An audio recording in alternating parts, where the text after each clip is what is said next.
Hello again, everyone. It's Vince Forer from TradeWinds.com, and this is our update for May 16th, 2017. Let's take a quick look at today's markets.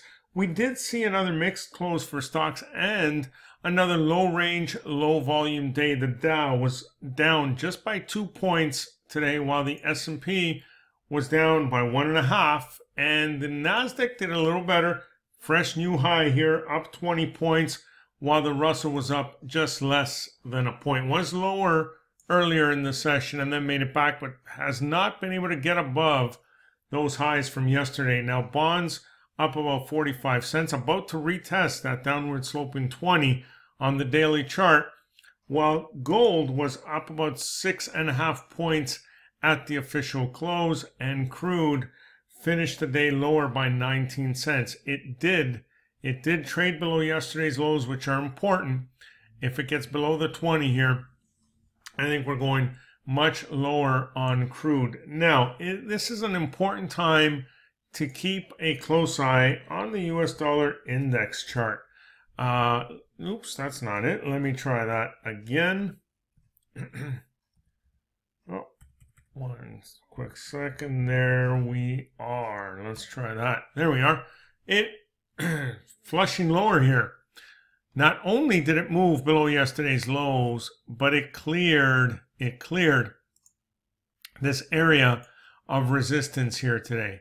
Right here, these previous lows blew right through it. So, at a minimum, we should be able to get back towards this 97.5, 97 area.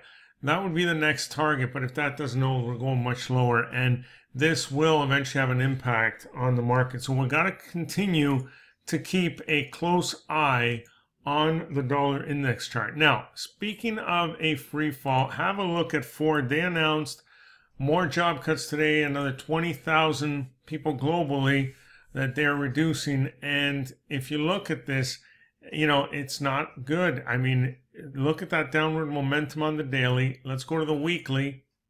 More downward momentum, and it's just like a classic stair step down. I mean, this is just getting weaker and weaker, but the monthly really puts things in perspective here.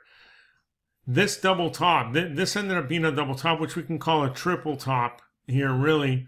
Once it broke this midpoint low here, see you later, it came back to retest it and failed, and it's been gaining momentum ever since.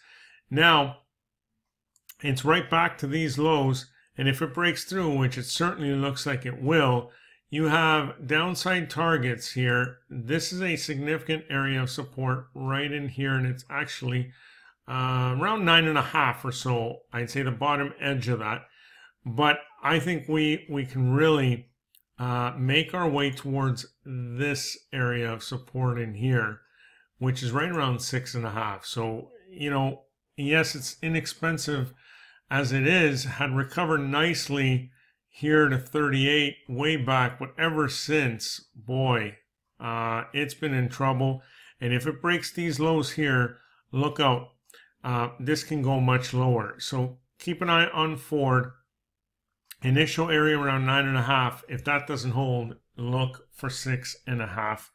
A little longer term, though. There's a monthly chart, so it will take its time here. You can go to the daily chart, and once this breaches that level, go down to the lower time frame and start picking off those short setups. Okay, but that's about it for now. Enjoy the rest of your day, and we will see you on our next update.